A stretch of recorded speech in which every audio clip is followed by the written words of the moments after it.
Capítulo 7. Padre. Los palacios de los sacerdotes en la ciudad sagrada estaban divididos en dos niveles. Los guardias del nivel inferior vestían cascos de animales y túnicas amarillas, con atuendos de batalla adornados con patrones de guerreros jaguar y águila. Los sacerdotes asistentes de túnicas blancas llevaban capas o chalecos de un solo color, y portaban tablillas de madera con imágenes grabadas. Los tres subieron los escalones de granito hasta el segundo nivel del complejo palaciego. Al pasar junto a un palacio muy alto, Xiulote escuchó vagamente fuertes discusiones provenientes del interior. Las voces parecían incluir palabras como guerra y eotomí. En la entrada del palacio, ondeaba un enorme tapiz colorido. En el centro del tapiz se hallaba un dios solar de tamaño colosal, dios de la guerra y deidad protectora mexica, Huitzilopochtli, sentado erguido, sosteniendo un cetro y un escudo. Este era precisamente el dios principal de la alianza mexica. Plumas largas de color verde oscuro cubrían la mitad posterior de su cuerpo, irradiando hacia afuera como el sol. Junto a la entrada del palacio se encontraban dos guardias vestidos con cabezas de lobo y túnicas negras. Uno de ellos lanzó una mirada inquisitiva a Acab. Acab señaló a Olos y Xiulote, y luego apuntó hacia la derecha. El guardia asintió con comprensión y hasta le dedicó a Xiulote una sonrisa feroz desde la abertura del hocico del lobo. Xiulote puso los ojos en blanco. Era Elvi, un guardia que conocía desde la infancia. A su lado, Olos parecía ensimismado, absorto en sus pensamientos. El guardia los dejó pasar, y Acab guió a los dos hacia el palacio de la derecha. Xiulote reflexionó un momento y preguntó en voz baja: ¿Qué están discutiendo los ancianos sacerdotes en el templo principal? No hay prisa. Lo sabrás pronto, respondió Acab con una ligera sonrisa, como si de pronto recordara algo. El tapiz ondeaba, y el corredor se extendía. Después de un rato, los tres llegaron a un solemne salón lateral. En la entrada colgaba también un tapiz gigante, que mostraba a una deidad con las manos alzadas. La deidad tenía una cabeza humanoide con rasgos caninos, mirando hacia el cielo. También tenía una lengua roja brillante, yumao negra y un penacho en la cabeza. Su postura ligeramente encorvada daba la impresión de que estaba a punto de saltar desde el brillante trono divino hacia el cielo. Era Xolotl, dios del rayo y la muerte, estrella nocturna y hermano gemelo del dios serpiente emplumada. Los guardias del salón lateral eran mucho más entusiastas, y se acercaban para preguntar: «Pequeño Xiulote, ¿estás de vuelta? ¿Cómo fue la cacería esta vez? ¿Te manchaste de sangre? ¿Atrapan algún cautivo?» Xiulote asintió sin decir mucho.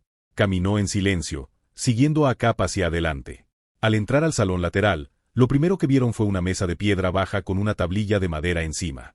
Sentado con las piernas cruzadas en el suelo había un hombre corpulento de unos 30 años, vestido con una túnica roja brillante, una corona de plumas verde oscuro y brazaletes de plata. Sostenía un pincel de madera con punta de pelo endurecido, que sumergía en pigmento negro para dibujar dos patrones sobre la tablilla, como si escribiera y dibujara al mismo tiempo. Xiulote dio 2 pasos al frente y observó el patrón cuadrado de enfrente. Era un escudo y un bastón. El patrón cuadrado que venía después era un cadáver envuelto en un paño blanco. Él había aprendido a escribir con ese mismo hombre, y conocía el significado de esos 2 pictogramas: guerra y muerte. El hombre corpulento levantó la mirada, revelando un rostro definido y resuelto. Tenía cejas pobladas, un puente nasal alto y una expresión confiada. Sus ojos brillaban con intensidad. Primero se posaron sobre Xiulote y una sonrisa se curvó en sus labios. Luego miró a Acab y asintió. Por último, dirigió la mirada a Olos y soltó una sonora carcajada. «Bienvenido de vuelta, mi guerrero. Y tú también, bienvenido, hijo mío. Has regresado justo a tiempo». El hombre se levantó de golpe, mostrando su imponente físico. Luego extendió los brazos en un gesto de bienvenida. «La guerra está por comenzar. Buenas noticias, comandante Xiusuoque». «¿Cuándo? ¿Contra quién peleamos?» Olos también levantó los brazos en respuesta, preguntando emocionado y sorprendido. «Hace unos días, llegó un mensajero de Tenochtitlán con la orden del nuevo Tlatoani. El rey quiere que empecemos la movilización. El próximo mes iniciará la guerra de coronación. El objetivo de la conquista son los otomí del noroeste, porque se negaron a pagar tributo a la alianza». El corpulento Xiusuoque sonrió ampliamente y estrechó los antebrazos con Olos. Luego, lanzó una mirada a Xiulote y preguntó con voz grave: «Olos, ¿cómo fue la cacería de cautivos esta vez?» «Llevé a Xiulote y a los nuevos reclutas al territorio de los Bastek en el norte y capturamos a decenas de salvajes descendientes de perros. Los Bastek siguen siendo bastante sumisos, y su suministro de alimentos es abundante. Parece que no habrá mayores problemas en el noreste por ahora». El jaguar Olos reflexionó un momento y añadió: La condición física y las artes marciales de Xiuluote son buenas. En esta operación, se enfrentó a un casi guerrero. Pero, hace demasiadas preguntas. Quiere saberlo todo. En ese momento, Olos puso cara de fastidio, sacudió la cabeza y suspiró. Tantos números, tantos principios. Yo soy un guerrero, no un escriba. Ja, ja. Si logras confundir a mi mejor jefe guerrero, entonces este chico ha crecido bastante. Xiuzuoke soltó una carcajada y le dio una palmada en la cabeza a Xiuluote. ¡Ay! Dolió un poco. Comandante, ¿esta vez el Estado-Ciudad también enviará tropas? ¿Cuántas? Por supuesto. Como parientes del rey, una rama de la familia real, nuestra ciudad sagrada debe enviar tropas en respuesta. En cuanto al número exacto, los ancianos sacerdotes lo han estado discutiendo toda la mañana. Lo sabremos cuando regrese el sumo sacerdote. Sin embargo, el rey ya anunció que Tenochtitlán movilizará 3 Iquipilli Elite, es decir, regimientos de 8,000 hombres. Texcoco y Tlacopan enviarán cada uno un regimiento elite, y las aldeas subordinadas a las 3 ciudades movilizarán 5 regimientos civiles. ¿Qué? ¿Las 3 ciudades capitales movilizarán en total 10 regimientos de 8,000? Eso significa 80,000 personas. Al oír eso, el joven Xiuluote soltó un grito ahogado. ¿80,000 guerreros? Xiuluote tiene buena cabeza para las matemáticas. Olos lo elogió, también con una expresión de leve sorpresa. Contando los demás estados-ciudad que respondan al llamado, cuando llegue la temporada de lluvias, el rey quiere movilizar 100,000 hombres para atacar la ciudad montañosa de los otomí en el norte. No es una elección muy sabia. Así es. Esa elección no es muy acertada. El corpulento Xiuzuoque dejó de sonreír y asintió lentamente. El estado Salco en el distrito lacustre puede movilizar al menos 2 regimientos. Luego, Bastepec y Cuauhnahuac al sur, ciudad de las montañas altas y ciudad del lago Salado, enviarán cada una un regimiento. Al norte, Hueypoxtla, la ciudad nueva cercana, probablemente aportará 2 regimientos. Al oeste, Tepanecapan, Tolocan, Lachichco, ciudad del Madero Ácido, ciudad del Monte Dorado y ciudad del Sol, pueden aportar al menos 4 regimientos. En cuanto al este, deben quedarse para vigilar a los tlaxcaltecas, no pueden moverse. En total, deberían ser 20 regimientos de 8,000. Por supuesto, más de la mitad de esos 20 regimientos serán milicias, encargadas de la logística del ejército. En el frente real, habrá como mucho 10 regimientos de guerreros. Estimo que en el frente habrá entre 70 y 80,000 guerreros, y alrededor de 100,000 trabajadores logísticos. Comandante, en el campo de batalla principal no hay de qué preocuparse. Incluso si todos los estados-ciudad otomí se unen, solo podrán reunir 70 u 80,000 hombres, y al menos la mitad son milicianos. Su poder de combate no se compara en absoluto con el de nuestros guerreros élite. Dicho eso, Olo se dio un fuerte golpe en el pecho. Era la seguridad de un veterano guerrero jaguar hablando de combate. Pero, una expedición de tan larga distancia requiere mantener la alimentación de casi 200,000 personas. El suministro de alimentos para los guerreros del frente depende totalmente del transporte desde la retaguardia. En esta temporada de lluvias tan húmeda, el consumo diario será enorme, y habrá muchas pérdidas. Los pueblos otomí del norte siempre han sido pobres, no se puede saquear mucha comida. Si los otomí se refugian en sus estados-ciudad y resisten, si la guerra se prolonga indefinidamente, estaremos en aprietos. Olos, tienes razón. Esa es precisamente mi preocupación. Xiuzuoque extendió la mano y pellizcó inconscientemente la mejilla de su hijo Xiuluote. El rostro del joven se crispó. ¡Auch! Eso sí dolió. Los Bastec del noreste nos tributan bastante cada año. Atacarlos no tiene ni sentido ni beneficio. La alianza de los estados-ciudad del sur ha sido bastante sumisa estos años. Están interconectados. Si tiras una piedra ahí, causarás ondas en todo el estanque. El reino tarasco del oeste es muy fuerte. Incluso perdimos una guerra contra ellos hace 2 años. Y los tlaxcaltecas del este, ni se diga. Enfrentarlos requeriría una movilización total para una guerra divina a vida o muerte. Los nobles de la alianza aún no están preparados. El rey, tras mucha deliberación, probablemente no tuvo otra opción más que elegir a los más débiles, los otomí del norte. ¡Ja! Al final, es lo de siempre, abusar del débil y temer al fuerte. Al oír esto, Olos protestó con disgusto. Un rey de la alianza debe tener corazón de guerrero. En una alianza marcial, si no tienes resolución de comandante ni valor de guerrero, ¿cómo esperas respeto? En ese momento, Olos hizo una pausa y bajó la voz. Comandante, el nuevo rey aún no tiene prestigio. Si se armara de valor y declarara la guerra a nuestros viejos enemigos, los tlaxcaltecas o los poderosos tarascos, incluso si perdiera, los nobles no se quejarían. porque antes de la conquista, nadie necesariamente esperaba ganar. Pero ahora, ha decidido luchar contra los débiles y astutos otomí. Esta guerra no traerá grandes beneficios, y las expectativas de los nobles son altas. Incluso si ganamos poco, todos quedarán descontentos. Al escuchar ese análisis, Xiuzuoque asintió con profunda aprobación. Sonrió, asintió y lo elogió. Olos, mi guerrero.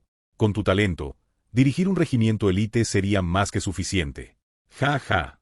Lástima que nuestro estado-ciudad no tiene 8000 guerreros para que yo lidere. Al oír eso, Olo se echó a reír, sin falsa modestia, simplemente bromeando. No te preocupes.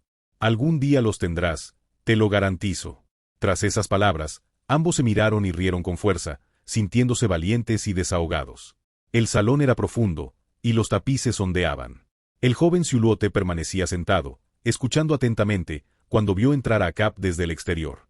No sabía cuándo se había marchado. El joven sacerdote asistente a Cap sonrió e informó suavemente. Comandante Xiuzuoque, el sumo sacerdote ha concluido la reunión de ancianos. Ya viene en camino. Capítulo 8. Abuelo. El sumo sacerdote estaba a punto de llegar, y todos inmediatamente dejaron de hablar y salieron a recibirlo. De pie en la entrada del salón, Xiulote alzó ligeramente la vista y vio a un anciano, de unos 50 años, acercarse con el rostro inexpresivo. El anciano tenía unos ojos como de águila, y su mirada penetrante helaba la sangre. El tiempo había dejado profundas marcas en su rostro, mezcladas con vivos tatuajes rojos. Aquellas huellas del desgaste, grabadas en un semblante majestuoso e indiferente, no transmitían vejez, sino un misticismo de otro mundo. El anciano llevaba una corona formal de obsidiana. La corona se veía muy pesada, con una amplia superficie frontal adornada con un rostro divino hecho de gemas. Dos grandes ojos de rubí rojo parecían la mirada implacable de un dios, escudriñando el mundo humano mientras el anciano caminaba. En la parte superior de la corona, numerosas plumas verdes de medio metro de largo se extendían hacia arriba, y en la parte trasera, cortas plumas azules cubrían densamente el conjunto, abriéndose en abanico como un brillante sol. Xiulote miró la pesada corona de piedra del sumo sacerdote e inmediatamente sintió un dolor de cabeza. Sin embargo, Acap y Olos parecieron haberse pinchado con algo, bajaron la cabeza y no se atrevieron a mirar directamente. Bajo la luz dorada del sol, el anciano se acercaba lentamente, su fulgor casi cegaba a Xiulote. Llevaba una capa roja, con un borde de plumas rojas, y un sol dorado estaba grabado en la tela. Debajo, vestía una magnífica túnica sacerdotal, con granos de oro y plata incrustados al frente y en la espalda, representando el resplandor del sol y la luna. Alrededor del cuello colgaba un deslumbrante collar de obsidiana fina, con innumerables motas transparentes como polvo dorado. Sus brazaletes y tobilleras sacerdotales eran también de oro puro, reluciendo al andar. Por supuesto, en la Alianza Mexica, una tierra rica en oro, los sacerdotes no valoraban el oro por su precio, sino por su color semejante al del sol. Los pasos del anciano eran lentos y firmes, como si cargara con una pesada divinidad. Acap bajó la cabeza y quiso acercarse para ofrecerle ayuda, pero el anciano giró levemente la cabeza y su mirada inexpresiva cayó sobre él. Acap se congeló de inmediato, quedándose respetuosamente a un lado. Los demás permanecieron con la cabeza baja, esperando en silencio a ambos lados. No fue sino hasta que el anciano entró lentamente en el salón lateral que todos lo siguieron en fila, reuniéndose tras él. El aire se volvió silencioso de inmediato, hasta que el anciano se detuvo y se giró, clavando su aguda mirada en el rostro del corpulento Xiuzuoque. Este bajó la cabeza, haciéndose más bajo que los ojos del anciano. Comandante Xiuzuoque, el Consejo Sacerdotal ha decidido movilizar un regimiento de 8000 hombres para participar en la guerra de coronación del rey. Tú serás el comandante de esos 8000, y los llevarás a luchar por el Dios Supremo, por el rey y por la ciudad-estado. Al oír esto, Olos levantó la vista y dejó escapar un grito de júbilo irreprimible. Entonces, la mirada del anciano lo atravesó, obligándolo a bajar la cabeza de nuevo. Sí, sumo sacerdote. Lucharé por el Dios Supremo, por la ciudad-estado y por el rey. No regresaré sin victoria. Al escuchar esta respuesta tan firme, en el rostro pétreo del sumo sacerdote apareció una tenue, casi imperceptible sonrisa. Inmediatamente después, su mirada recorrió a Acap y a Olos. Xiuzuoque, tengo algo que discutir contigo en privado. Acap y Olos se miraron, luego hicieron un gesto de reverencia. Se retiraron por voluntad propia, abrieron la puerta y salieron, cerrándola con firmeza. Solo entonces el sumo sacerdote Xiuteer retiró la corona de obsidiana de su cabeza y la colocó lentamente sobre la mesa de piedra, revelando su cabello entrecano. En ese momento, pareció despojarse de una pesada divinidad, por fin pudo respirar un poco, y su expresión se volvió más animada. El joven Siuluote dio un paso al frente y tocó la larga corona de obsidiana. Era realmente dura. Luego intentó levantarla. Era muy pesada. Una corona de piedra tan pesada, llevada todo el día. Parecía que ser sumo sacerdote requería buena condición física, y su abuelo la tenía. Siusuke se apresuró a ayudar, quitándole al anciano la gruesa capa larga, el collar de piedra y los brazaletes de oro puro. No fue sino hasta que todos los signos externos de divinidad desaparecieron que el joven Siuluote pudo ver que, bajo los imponentes y deslumbrantes ropajes sacerdotales, solo había un anciano delgado y encorvado, desgastado por el tiempo. El sumo sacerdote Siuteer se relajó y se sentó en el suelo. Su delgado cuerpo por fin mostró algo de flaqueza. Dio unas palmadas a su lado, invitando al joven Siuluote a sentarse, mientras su mano izquierda acariciaba naturalmente la cabeza de su nieto. Con la derecha, atrajo a su hijo Siusuke, haciéndolo sentarse enfrente. En ese momento, los dos adultos y el niño presentaban una escena encantadora. Sin extraños en el salón, por fin pudieron hablar en privado. Nuestra ciudad sagrada ha decidido movilizar un regimiento de 8.000 hombres, 10 batallones, la mitad de ellos batallones élite de la ciudad-estado y la otra mitad, batallones de milicianos rurales. Es decir, 4.000 guerreros y 4.000 milicianos. Siusuke, esta vez, he pasado por encima de todos los ancianos para nombrarte comandante de la expedición. Los ojos del anciano seguían siendo excepcionalmente agudos, y sus palabras firmes y decididas. Debes aprovechar esta oportunidad y obtener suficientes méritos militares. Cuando regreses, tendré motivos para ascenderte de noble hereditario de segundo rango a noble honorario de tercer rango. En unos años más, te convertirás legítimamente en administrador de la ciudad-estado. El sumo sacerdote miró severamente a su hijo, hablando de un destino predeterminado. El corpulento Siusuke asintió, pero luego, de manera inusual, apareció una pizca de duda en su rostro. Esta batalla no será fácil. Es poco probable que los otomíes nos enfrenten directamente. La decisión del rey parece algo precipitada. Al oír esto, el sumo sacerdote asintió en señal de aprobación. Cada decisión del rey es, naturalmente, responsabilidad suya. Sin embargo, enviaré un emisario para instruirte que evites guerras de asedio sin sentido. Siusuke, lo que debes hacer es encontrar una oportunidad adecuada para forzar a los otomíes a un enfrentamiento directo. No te preocupes por las bajas. Solo quiero que regreses, y solo quiero resultados en batalla. Los guerreros son como flores que brotan, siempre destinadas a marchitarse en algún lugar. Los plebeyos son aún más como maleza del campo, aunque mueran, brotarán sin cesar. Tú eres un árbol de cacao bendecido por los dioses, destinado a cargar con el deber de guiar a la ciudad-estado. Al escuchar tal instrucción, Siusuke guardó silencio, sin responder. El sumo sacerdote colocó entonces su mano derecha sobre el hombro de su hijo, miró el rostro resuelto de éste, y su expresión se suavizó ligeramente. Sé que, por tu origen, has desarrollado ciertos sentimientos ingenuos hacia los plebeyos y los guerreros de bajo rango. Desde pequeño no pude estar contigo para enseñarte el camino de los nobles, y en cambio, tu madre te dio demasiada emoción frágil del pueblo llano. Pero los árboles y la maleza no pueden estar a la misma altura. Como sacerdote, las enseñanzas prohibían que me casara formalmente. Pero como linaje del dios Sol, debo cultivar desde temprano un gran árbol que proteja a la familia del viento y la lluvia. Y tú naciste con esa carga desde el inicio. Hijo mío, ve y lucha sin reservas. Todas las victorias deben regarse con vidas. Debes recordar. A los guerreros de la ciudad-estado no les importa si su líder es un bastardo. Lo que les importa es si eres lo suficientemente valiente y si tienes suficiente sangre enemiga en las manos. Ante tal aliento sincero, Siusuke por fin se animó y recobró su espíritu de lucha. Asintió, miró a los ojos a su padre y prometió con voz fuerte. Lo haré, padre. Durante la conversación, el joven Siuluote permanecía inmóvil, escuchando aquellas enseñanzas que chocaban con sus propias ideas. Su atención estaba centrada en la túnica de su abuelo. ¿Cómo se incrustaban esos diminutos granos de oro y plata en la tela de algodón? Al tacto, parecía que se usaba alguna técnica precisa de tejido de algodón y un adhesivo natural. Tal vez, esa técnica también podría utilizarse para fabricar armadura textil. Un momento después, la mirada del sumo sacerdote Siuteer finalmente se posó en su nieto, que estaba a su lado. Siusuke, ¿cómo piensas arreglar su situación?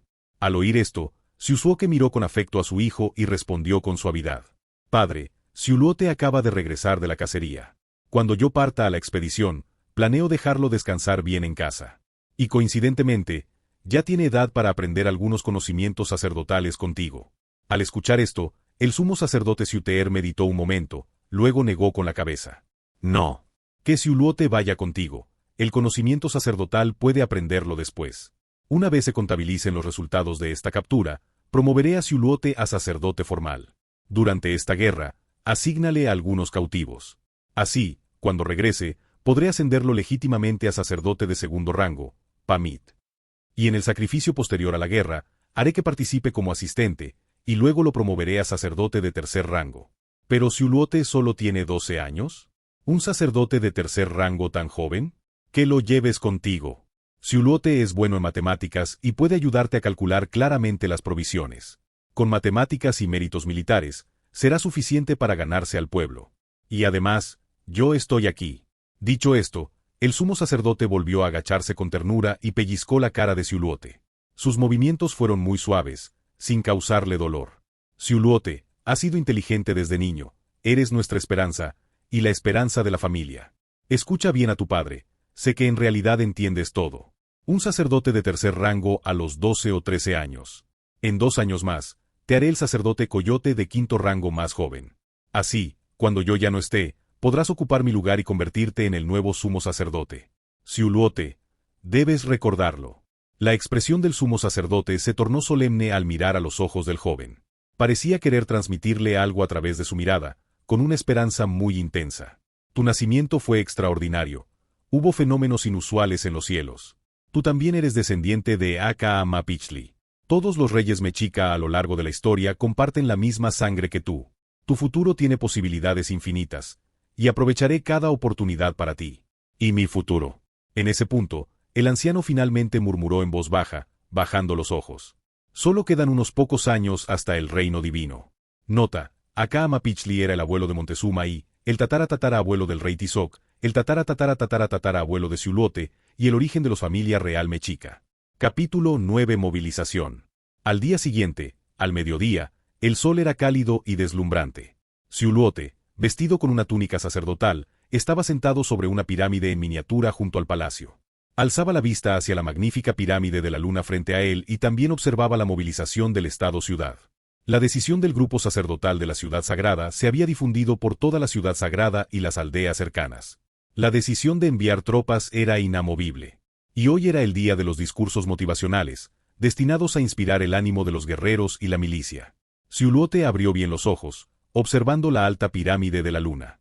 Su abuelo, Siuteer, se encontraba en la cima de la pirámide, vestido con el atuendo divino completo del gran sacerdote, que pesaba decenas de kilos, resplandeciente con luz dorada, iluminando en todas direcciones. La pirámide de la luna tenía un significado especial para Siuluote. Fue allí donde todo cambió. El joven contemplaba la pirámide de la luna, la luz deslumbrante lo hacía sentirse entre el sueño y la vigilia, hundiéndose en recuerdos lejanos. Era un recuerdo del pasado, aunque ya comenzaba a desdibujarse. En ese recuerdo, él era un joven posnoventero que amaba la historia y la geografía, lleno de curiosidad por las civilizaciones antiguas de América, y había jugado incontables veces con la civilización azteca en Sebelesazchen y Europa Universalis. A los 25 años, por fin tuvo la oportunidad de viajar a Teotihuacán, México, y escaló en secreto la pirámide de la luna por la noche. Aquella noche, se sentó sobre las ruinas del templo en la cima de la pirámide, sin luz a su alrededor, la noche lo envolvía como tinta. La Vía Láctea era vasta e infinita, y coincidentemente, estaba ocurriendo una lluvia de meteoritos leónidas que solo se veía una vez cada década. Por impulso, el joven gritó un deseo a los meteoros. Deseo regresar al pasado, liderar el resurgimiento de la civilización india destruida, derrotar a los invasores europeos, y convertir América en una América India. Antes de terminar de hablar, se desmayó y cayó al suelo, sintiendo que se había transformado en un haz de luz blanca en medio de una conciencia brumosa. Luego hubo un vértigo infinito y movimiento, cambios de color rápidos, y cuando volvió a despertar, ya no podía ver este mundo. Solo podía percibir vagamente su entorno, aún en la antigua ciudad de Teotihuacán, pero ahora había muchas más señales de vida por todas partes.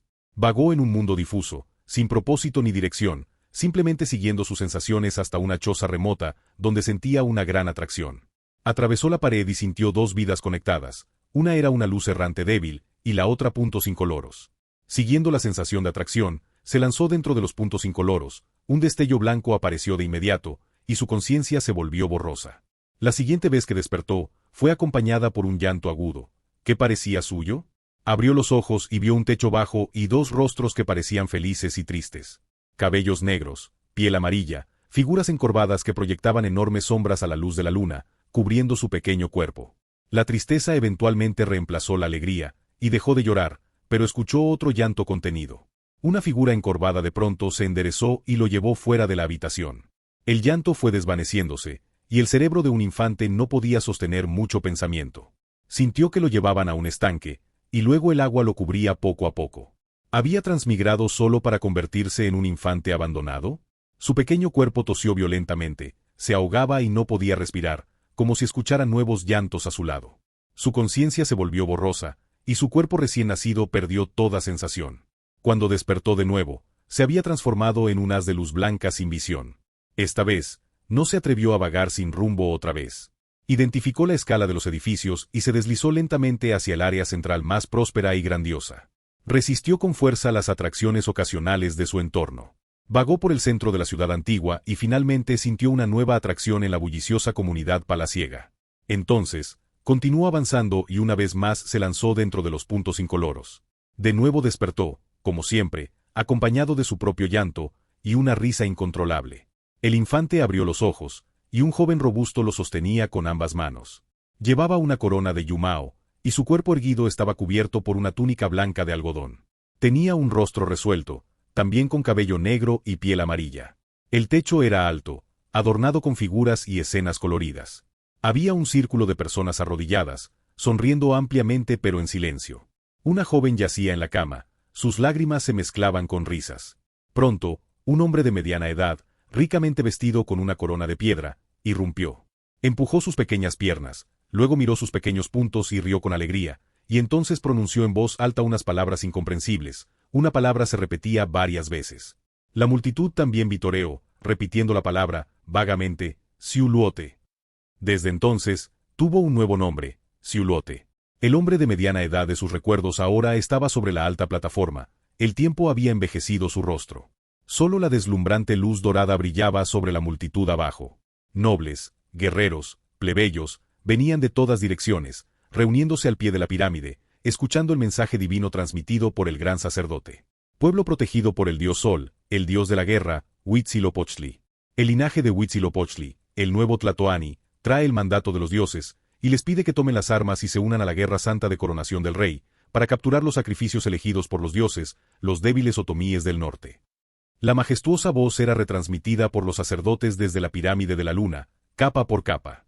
Esta voz se hacía cada vez más fuerte, hasta cubrir toda la plaza, y también sacó a Xiuluote de sus recuerdos, como una proclamación de los dioses. 12 estaciones de lluvia han pasado desde la última guerra santa y gran sacrificio. El sol de la quinta era hizo un pacto con nosotros, que necesita miles de corazones para mantener la luz del cielo, de lo contrario el sol se extinguirá, y todas las cosas se marchitarán. Ahora, es tiempo de sacrificio otra vez. La tierra bajo nuestros pies, Zipactli, también hizo un pacto con nosotros. Hace crecer el maíz y nutre todas las cosas, y le devolvemos con sangre, de lo contrario las cosechas fracasarán. La tierra anhela sangre. El mundo está equilibrado, y el dios de la guerra mantiene el funcionamiento del mundo. Cada uno de ustedes sabe que la población del estado-ciudad está creciendo, cada vez más infantes son abandonados, y la comida que reciben será cada vez menos. El mundo ha perdido su equilibrio, y el dios de la guerra necesita el sacrificio de vidas para evitar la destrucción del mundo. Solo tenemos una opción: capturar las vidas de nuestros enemigos y sacrificarlas a nuestros protectores.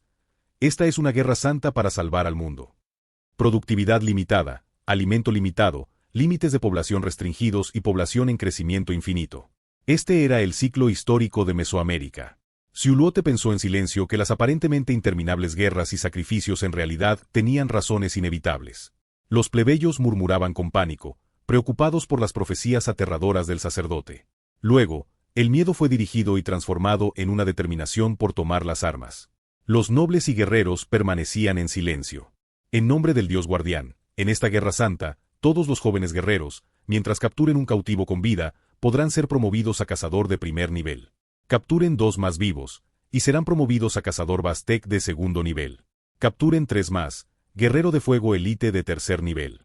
Capturen 4 más vivos, y serán verdaderos guerreros superiores de cuarto nivel, aptos para unirse a los guerreros águila o guerreros jaguar, convirtiéndose en nobles de mérito militar de primer nivel. Recibirán para siempre una rica parcela del estado-ciudad, o incluso una chinampa en el lago. Todos los sacerdotes que participen en la guerra serán tratados de manera similar. Al escuchar esta declaración, los guerreros se alborotaron, gritando palabras desconocidas con entusiasmo. Algunos guerreros incluso desenvainaron sus bastones largos, haciendo sonar los escudos. Y algunos nobles recién promovidos por mérito militar también se emocionaron al oír sobre las chinampas. Nuestros enemigos son los débiles otomíes. Sus ancestros fueron fácilmente derrotados por nosotros y expulsados del Valle de México que nos fue otorgado por los dioses. Matarlos es tan simple como arrancar maleza. Y ahora, estos lobos perros aún acosan nuestro valle, babeando mientras miran nuestras tierras de cultivo. Solo sacrificándolos completamente a los dioses podremos proteger nuestras tierras más preciadas. El estado-ciudad de los otomíes es rico, contiene incontables tortillas de maíz, pasta de frijol negro, frutos de cacao, telas de algodón y diversas flores hermosas, yumao, vainilla, ornamentos de plata, ornamentos de oro, obsidiana y gemas. Su estado-ciudad no tiene guerreros, solo sacrificios, esclavos y tus futuras esposas y concubinas. Al oír esto, los nobles hereditarios finalmente se agitaron. Los grandes nobles susurraban entre ellos, discutiendo los productos de lujo que les faltaban. Y deseos similares pero diferentes finalmente ardieron en los ojos de todos. Guerreros del dios de la guerra, por el pacto de los dioses, por la gloria de los guerreros, por nuestras tierras y por la riqueza que les pertenece, únanse a la guerra santa. Los sacerdotes estarán con ustedes, en nombre de los dioses, esta batalla será victoriosa. En ese momento, todos los de abajo, excepto Xiulote, finalmente cayeron en gritos y aullidos sin sentido. Finalmente, sus gritos fanáticos, bajo cierta guía intencional, se transformaron en dos palabras ensordecedoras: guerra, guerra. Los gritos uniformes resonaron a través de las nubes, representando la voluntad de cierto pueblo, y también el deseo de masacre y guerra. Esta escena quedó profundamente grabada en los ojos de un joven, difícil de olvidar. Nota: en la sociedad medieval, más del 90% de la población eran plebeyos en el estrato más bajo, y las tasas de mortalidad infantil alcanzaban hasta la mitad. La posibilidad de morir antes de los 10 años era aún mayor e inimaginable. Si nacías en la clase baja, tenías un 90% de probabilidades de morir en silencio y sin ser conocido. Las causas de muerte podían incluir hambre, desnutrición, diversas enfermedades, guerra, ataques de bandidos o bestias, sacrificios religiosos, ofensas a nobles o guerreros, o incluso abusos de quienes te rodeaban. Capítulo 10. Legión. Pasó medio verano, y habían transcurrido ya 2 semanas completas desde aquella inolvidable movilización. El ejército de la ciudad-estado de la ciudad sagrada de Teotihuacán finalmente se había reunido. La estación seca había terminado, y la temporada de lluvias aún no llegaba. El viento fresco se volvió húmedo, y la cálida luz del sol seguía siendo igual de reconfortante. La parte sur de la ciudad-estado se había convertido en un gran campamento militar. Durante estos días ajetreados, Xiulote observaba cómo su padre se reunía con nobles hereditarios que participarían en la guerra. Los saludaba, socializaba, compartía comidas, hacía promesas y les intercambiaba regalos. Luego, el joven veía a su padre chocar los puños, abrazar, fanfarronear, elogiar, entrenar y finalmente embriagarse con vino de agave junto a los guerreros de élite. El fornido Xiusuke estaba de excelente humor y lleno de espíritu combativo. También debía recibir a representantes de la milicia de vez en cuando, mediar disputas y mostrar su autoridad. Poco a poco, un grupo de liderazgo militar centrado en Xiusuke finalmente comenzó a tomar forma. Y este recién formado regimiento de 8,000 hombres ahora podía ser comandado, aunque con cierta dificultad. El sistema militar mexica se basaba en escuadras de 20 hombres como unidad básica, con un capitán a la cabeza. Luego, las unidades se apilaban en múltiplos de 20, 200, 400, 800, hasta llegar al Siquipilli, un regimiento de 8,000 hombres, que era la máxima unidad militar con la que se medía el poder de todas las ciudades-estado. Bajo las incansables sugerencias del joven Xiulote, Xiusuke terminó dividiendo el ejército en 10 batallones, cada uno con aproximadamente 800 hombres. En cuanto a los números exactos, nadie allí salvo Xiulote podía contarlos con claridad. Entre los 10 batallones, 5 eran de guerreros de élite procedentes de comunidades urbanas, básicamente conformados por guerreros con entrenamiento formal. Entre ellos, los guerreros de nivel 4 y superiores, incluidos los guerreros Águila y Jaguar, fueron agrupados en un batallón veterano. Tenían suficiente habilidad para usar poderosos jabalinas y eran el núcleo de la fuerza de combate del ejército. Y el comandante del batallón veterano era naturalmente el guerrero jefe número 1 en quien más confiaba Xiusuke, el maestro de entrenamiento de Xiulote, Olos.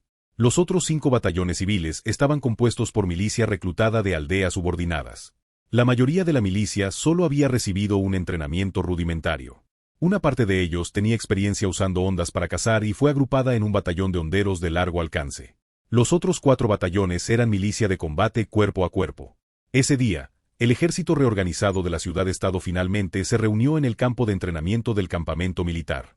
Los sacerdotes sostenían en alto los estandartes de los dioses, manteniendo el orden junto a nobles de todos los rangos. Los guerreros se agrupaban por batallones, formando formaciones circulares de diferentes tamaños. Xiuzuoke, vestido con un espléndido atuendo de batalla, se situó en la posición más prominente, rodeado por los oficiales nobles de cada batallón. Todos estaban satisfechos consigo mismos, observando con orgullo su gran ejército, mientras expresaban con entusiasmo su deseo de entrar en combate.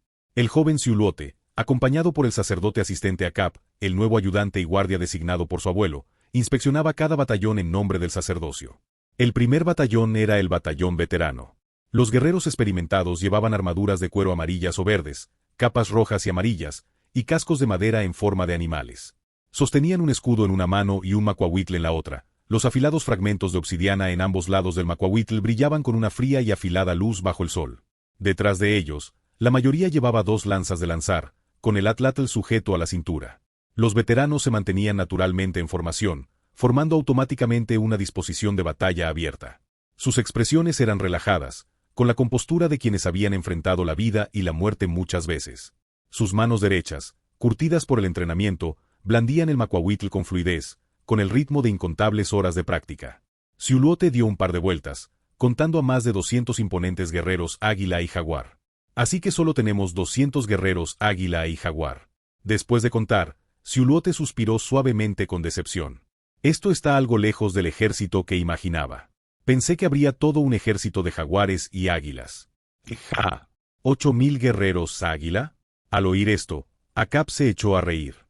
Ni siquiera todas las ciudades-estado mexicas juntas podrían reunir tantos.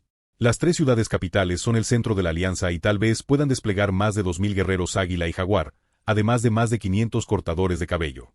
Y esa fuerza de élite ya es suficiente para que cada rey intimide a numerosas ciudades-estado. Debes saber que tanto los guerreros jaguar como los guerreros águila son nobles de mérito militar de primer nivel dentro de la alianza. Está bien. Habrá guerreros águila, y habrá guerreros jaguar. Xiuluote frunció los labios y comenzó a tomar notas mentales. Batallón veterano, unidad de élite, soldados con macuahuitl y escudo, una lanza de lanzar, armadura media de cuero, alta moral, disciplina mediocre, intimidan a tropas comunes.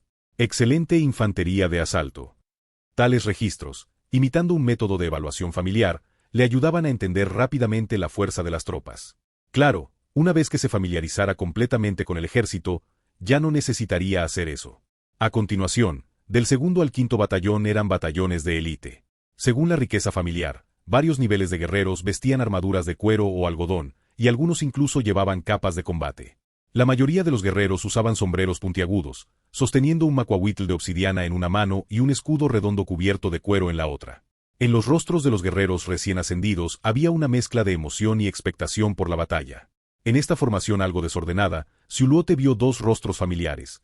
Uno le sonreía cálidamente, y el otro, de forma rígida. Batallón de élite, soldados con macuahuitl y escudo, armadura ligera de cuero en la mitad, moral promedio, disciplina pobre. Infantería de combate cuerpo a cuerpo para mantener la línea. La cobertura de armadura es algo baja. Está aceptable. Más atrás, del 6º al 9º batallón eran civiles. El equipo de estos milicianos de aldea era mucho más simple. La mayoría iba con el torso descubierto, y solo una pequeña parte vestía ropa de batalla. Las armas de la milicia eran diversas: lanzas de piedra, lanzas de madera, garrotes de piedra, mazos de piedra. La presencia de escudos también era bastante deficiente. Solo algunos líderes de la milicia tenían macuahuitl y escudos estándar. Los milicianos de las aldeas conversaban emocionados entre sí, y el campamento era bullicioso. Tal vez compartían el mismo entusiasmo por la batalla, pero esta pasión sin entrenamiento se disiparía rápidamente como arena bajo los golpes enemigos o las duras condiciones del entorno. Batallón civil, común, soldados con lanzas cortas, sin armadura, moral baja, sin disciplina. Tras una breve evaluación, Xiuluote suspiró, llevándose la mano a la frente. ¿Para qué sirven estos hombres armados? ¿Carnada para llenar el frente y absorber flechas enemigas? Si no se mantienen unidos, no podrán sostener la moral en lo absoluto. Quizá después de mejorar su disciplina, podríamos considerar milicia con lanzas largas, como los asigaru del shogunato de este periodo. En cuanto al 10º batallón de honderos, le dio a Xiuluote una impresión novedosa. Estos cazadores experimentados sostenían una cuerda larga, sujetando ambos extremos con 2 dedos y colocando una piedra en el centro. Entonces giraban vigorosamente la cuerda, acelerando la piedra hasta que producía un sonido de zumbido. Finalmente, confiando en el tacto y la experiencia, en el ángulo correcto soltaban un dedo, dejando que la cuerda se desenrollara. Y con un esboz, la piedra redonda salía disparada, levantando una nube de polvo en el campo de entrenamiento. Aunque la precisión de la onda era cuestionable, la potencia de disparo masivo era considerable. Este tipo de arma era especialmente útil contra oponentes sin armadura o con armaduras ligeras. Desafortunadamente, aunque este equipo de lanzamiento era simple, dominarlo verdaderamente no se lograba en 1 o 2 años. Entre la milicia, solo 1 o 2 de cada 10 cazadores eran capaces de lanzar con onda. Batallón de honderos, común, soldados honderos, sin armadura, moral baja, sin disciplina. Unidad de ataque a distancia que requiere apoyo de terreno, útil para debilitar la moral enemiga. Xiuluote negó con la cabeza, indicando que solo podía aceptar esa única unidad a distancia. En cuanto a los arcos simples de algunos cazadores, Xiuluote intentó disparar unas flechas de madera y se desesperó por su alcance y potencia. ¿Por qué nuestros arqueros son tan débiles? Después de reflexionar un rato, Xiuluote preguntó con duda. Los arcos y flechas son débiles por naturaleza. Solo las tribus blandas usan armas tan inútiles. Acap lo dijo como si fuera evidente. Pero luego recordó a otra tribu experta en arquería. No del todo cierto. Los Tlaxcalas son buenos cazadores y adoran al dios de la caza Mizcuaitl. Tienen un arco simple casi tan alto como una persona, con puntas de flecha de cobre, capaces de penetrar una capa de armadura de algodón resistente a 50 pasos. Nuestros valientes guerreros han sido emboscados muchas veces por los despreciables Tlaxcala. Penetrar algodón a 50 pasos suena bastante bien. Nosotros también podemos formar arqueros así. En ciertos terrenos, una unidad de distancia poderosa será muy importante. Ja.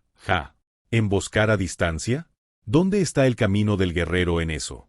¿Cómo se van a capturar prisioneros matando de esa manera? Y sin prisioneros no hay ascenso. Por eso los guerreros mexicas prefieren el combate cuerpo a cuerpo con valentía y desprecian usar arcos y flechas cobardes. Hablando de estas creencias tradicionales, Acap rió entre dientes, sin tomárselo en serio. Claro, otra razón es que los artesanos comunes no tienen la técnica para fabricar arcos. La madera para arcos debe prepararse durante mucho tiempo, y la arquería requiere años de práctica. Algunas familias de guerreros senior quizás tengan un arco decorativo para cazar, pero eso está muy lejos de formar una unidad. Además, el alcance del arco tlaxcalteca es corto y su potencia no se compara con las lanzas de lanzar. Su daño a la armadura de cuero de nuestros guerreros es siempre limitado. Las tradiciones siempre deben cambiar. Entonces, ¿de dónde obtienen los tlaxcaltecas sus materiales y técnicas? El joven Xiuluote reflexionó, interesado en la técnica de fabricación de arcos. En su opinión, los arqueros y la caballería eran componentes esenciales de un ejército. Los roles tácticos de estos dos tipos de unidades eran insustituibles por infantería. En la situación actual, no había caballos en América, así que la caballería era imposible por ahora. Pero formar excelentes arqueros era absolutamente necesario. ¿Quién sabe qué clase de artesanía usan?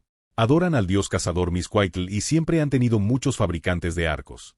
En cuanto al cuero, hilo de seda, pegamento de hueso y madera para los arcos, probablemente todo es de producción propia, o proviene del comercio con los totonacas del mar o caravanas de comerciantes mayas. Esos comerciantes mayas siempre traen muchos productos. Pero no importa, sin arcos ni flechas, nuestros valientes guerreros aún dominaron el mundo. ¿Dominaron el mundo? Eso es cierto, por ahora. Pero en el futuro, el mundo nos dominará. El joven Xiuluote se frotó la barbilla, sonriendo con amargura y resignación. Lanzas largas, arcos y flechas, armadura de cuero. En ese momento, Xiuluote consideraba seriamente las deficiencias del ejército y cómo mejorarlo. Según lo que sabía, la estructura política de las ciudades-estado mexicas era similar a las antiguas polis griegas, o los 50 feudos de la dinastía Zhou occidental, o incluso la dinastía Zhang. En cuanto al equipo militar y el nivel organizativo, apenas mantenía el estándar de los conflictos buyue del periodo de primavera y otoño. Solo la capital lacustre Tenochtitlán, que podía reclutar 1 de cada 3 hombres hábiles, alcanzaba el nivel de movilización militar de la dinastía Yin en el periodo de los reinos combatientes. Sin caballería, sin arqueros, sin infantería pesada, todavía hay cientos de años de diferencia con las legiones romanas o las formaciones del Gran Yin. Y Europa en esta época ya está en la era de mosquetes y armaduras de placas. Xiuluote respiró hondo, alzando la vista al cielo. Acap también miró al cielo, al sol que simbolizaba a los dioses. Metales de cobre e hierro. No hay minas de hierro, solo de cobre. Y las guerras de la Edad de Bronce eran de lanzas de bronce, armaduras de bronce, infantería pesada y la falange macedónica. Sus pensamientos se dispersaron, los ojos de Siuluote se iluminaron y luego se apagaron de nuevo. La única mina de cobre que conocía estaba en manos del pueblo tarasco. He venido aquí con una gran responsabilidad y un largo camino por delante, murmuró Siuluote en voz baja, en un idioma que nadie comprendía. Por suerte, todavía tengo tiempo. El tiempo pasaba lentamente, y un mensajero llegó corriendo desde la puerta sur. Su rostro era tenso, trayendo un mensaje importante. Que el Dios Supremo nos proteja. El ejército del rey ya ha partido desde la capital. Capítulo 11. El ejército. El sol del comienzo del verano ya era bastante intenso, y el viento húmedo que soplaba por el lago Altocan parecía traer consigo el aroma de la temporada de lluvias del pleno verano. Siuluote seguía a su padre, y su padre seguía a su abuelo. El gran sacerdote se encontraba al frente, vestido con un atuendo sacerdotal divino ceremonial. Nobles y sacerdotes se agrupaban a su alrededor, sus brillantes yumao entrelazados, adornados con oro y plata, brillando intensamente. Todos llevaban sus ropas más formales, más vistosas y más pesadas, esperando fuera de la puerta sur del estado-ciudad al ejército del rey. A Siuluote también lo obligaron a usar una larga corona sacerdotal de plumas azules. Las plumas largas formaban un elegante arco sobre su cabeza, haciéndolo parecer medio metro más alto. Si se tratara de una corona de plumas guerrera, las plumas podrían invertirse y colgarse detrás de la espalda para facilitar el combate. Por fortuna, él había escogido esa corona de plumas específicamente. Era relativamente sencilla, no incrustada con oro, plata ni gemas, y su peso era aceptable. Las plumas circundantes le pinchaban el rostro, haciéndole sentir picazón. Rápidamente se alejó de la multitud, se hizo a un lado y estornudó. ¿Para qué sirven estas plumas? Llevarlas en la cabeza te hace parecer un ave. Siuluote bajó la voz, quejándose suavemente con algo de disgusto. Hablando de eso, recordó que los libros de historia mencionaban que los pueblos originarios de América Central nunca comprendieron por qué los colonizadores valoraban solo el oro y la plata brillantes, pero no las plumas, mucho más preciosas. Las plumas son dones otorgados por los dioses, y también ofrendas amadas por los dioses. Cuanto más magníficas y largas sean las plumas, más simbolizan nobleza y santidad. Acapre apareció desde un lado con una sonrisa, exponiendo los puntos de vista de los sacerdotes y nobles. Se dice que Xolotl, el hermano gemelo del dios de la muerte, el dios serpiente emplumada Quetzalcóatl, posee las plumas más hermosas del mundo. Él controla los huracanes con sus plumas, impulsando su enorme cuerpo serpentino, volando hacia las aguas orientales y durmiendo en el este, donde nace el sol. Un día despertará y regresará desde las aguas orientales, trayendo paz y prosperidad al mundo. El dios serpiente emplumada es una serpiente voladora con plumas. Al oír esto, el espíritu de Siuluote se animó mucho, y preguntó con curiosidad. Esta es la conclusión a la que llegaron los sacerdotes de la ciudad sagrada a partir de antiguos murales en la ciudad sagrada de Teotihuacán.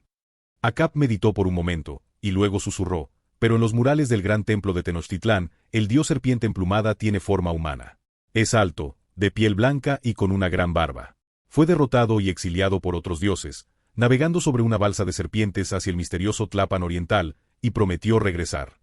Maldita sea su madre, ese dios de piel blanca y gran barba. Al escuchar tal mito, Siuluote expresó su profunda molestia. En el futuro, el colonizador español Hernán Cortés explotaría ese mito para ganarse al primer grupo de colaboradores totonacas y establecer el liderazgo sobre el ejército auxiliar tlaxcalteca. Luego, en el día en que el dios serpiente emplumada había prometido regresar, se haría pasar por dicho dios y sería recibido con reverencia divina por Moctezuma II en la capital imperial, Tenochtitlán. Engañó y capturó a Moctezuma II, y masacró a sacerdotes mexicas y grandes nobles en el gran templo, destruyendo de un solo golpe el centro del poder imperial. Finalmente, dejó deliberadamente innumerables ropas y mantas contaminadas con el virus de la viruela, y huyó durante la noche triste en medio del ataque mexica. La viruela se propagó rápidamente en la densamente poblada capital del lago. Los mexicas estaban completamente desprevenidos y perdieron la organización efectiva para enfrentar la epidemia. Esa aterradora plaga se volvió incontrolable, destruyendo directamente al grupo gobernante central del imperio y acabando con el 80% de la población. La alianza de Estado-Ciudad se desintegró posteriormente, sin liderazgo, fracturándose en más de una docena de estados. 2 años después, la caótica capital del lago fue capturada en el segundo sitio por los conquistadores y el ejército auxiliar tlaxcalteca, marcando el fin de la civilización azteca. Después vinieron los tarascos, mixtecos, zapotecos, otomíes, mayas, hasta toda América Central. El dios serpiente emplumada que regresó solo trajo muerte, masacre y destrucción sin fin.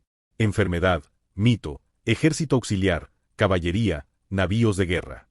Xiuluote contó con los dedos, estimando las ventajas de los colonizadores por orden de importancia. Estas son las 5 armas afiladas con las que los colonizadores conquistaron el Nuevo Mundo.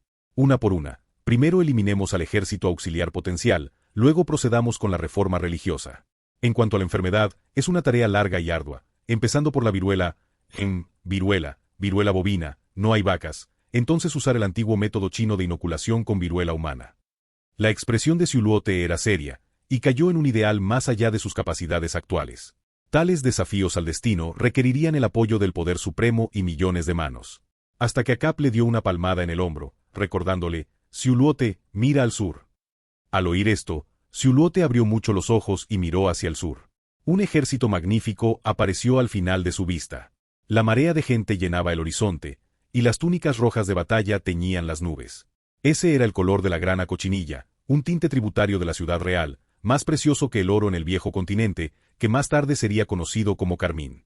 Después de esperar durante un mes entero, Xiuluote finalmente vio al ejército imperial.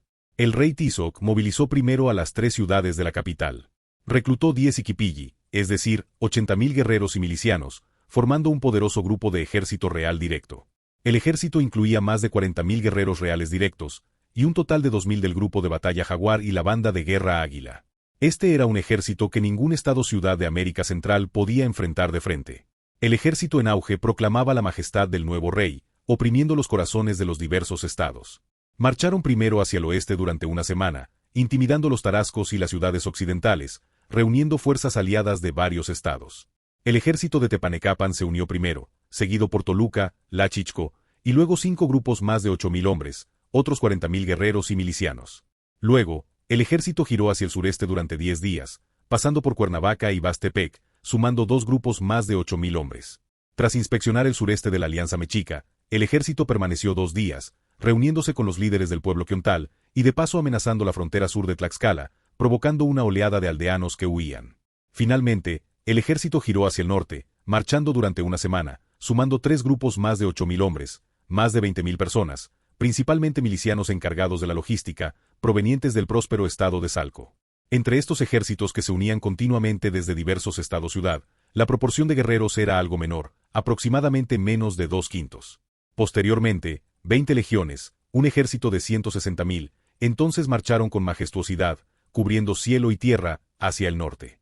Tras casi un mes de inspección, el ejército finalmente llegó a la ciudad sagrada, Teotihuacán, que estaba a solo 3 días de distancia directa de la capital. Y en el ejército del rey, había en realidad más de 70.000 guerreros experimentados. Esta era una fuerza capaz de disuadir a toda la tribu mexica, y de hecho, a toda América Central. Cuando inspecciona sus estados, el cielo lo bendice, y de hecho ayuda a la dinastía Zhou. Cuando lo sacude, ninguno dejará de temblar. Xiuluote abrió los ojos de par en par, observando cómo el magnífico ejército se acercaba gradualmente, llenando ya todo su campo visual. Su corazón se estremeció, y no pudo evitar suspirar suavemente. ¡Qué ejército tan espectacular! Incluso si solo está al nivel de las dinastías Zhang y Zhou, su ímpetu ya ha sacudido las nubes. Un verdadero hombre debe ser así. Xiuluote, ¿qué estás diciendo? Los ojos de Acap centellearon, y preguntó con curiosidad. Dije que estaba muy impresionado y anhelaba ver al ejército del rey. Xiuluote inclinó ligeramente la cabeza, cambiando de tema. La marcha del rey es tan lenta, parece que no tiene prisa por conquistar a los otomíes, sino que principalmente inspecciona las diversas ciudades y proclama la majestad del nuevo rey. Así es, estás absolutamente en lo correcto. Acap sonrió, poniendo su brazo sobre el hombro de Xiuluote. En este mundo, cada estado-ciudad es descendiente de los dioses, decidiendo independientemente los asuntos dentro de decenas de millas.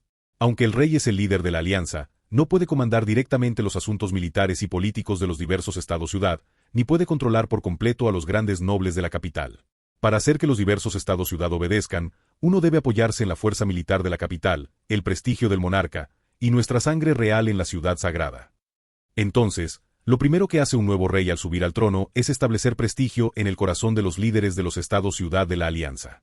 Debe reunir un gran ejército, inspeccionar los diversos estados, y al mismo tiempo recibir tributos, e intimidar de paso a los enemigos internos y externos. Y conquistar enemigos y sacrificarlos a los dioses es el paso final y más crucial para proclamar su majestad.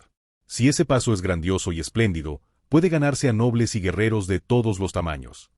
Esto es matar un pavó para asustar a un grupo de monos. Xiulote reflexionó un momento y pensó en un modismo familiar.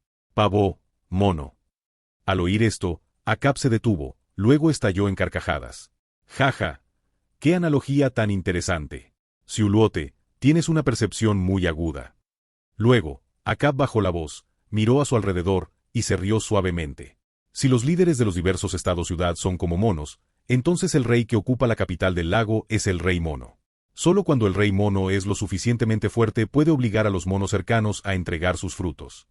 Entonces, si un mono se aleja demasiado, se convierte en un mono salvaje, o en un grupo de monos salvajes. Para tales monos distantes, el rey mono debe golpearlos de vez en cuando para asegurar que entreguen sus frutos a tiempo. Exacto. Cuanto más lejos esté una tribu de la capital real, más fácil será que se rebelen. Sin embargo, los otomíes no son monos de nuestra misma especie, ni son pavos tontos. Son perros salvajes astutos. Una vez que vean que la situación es desfavorable, se esconderán en sus madrigueras.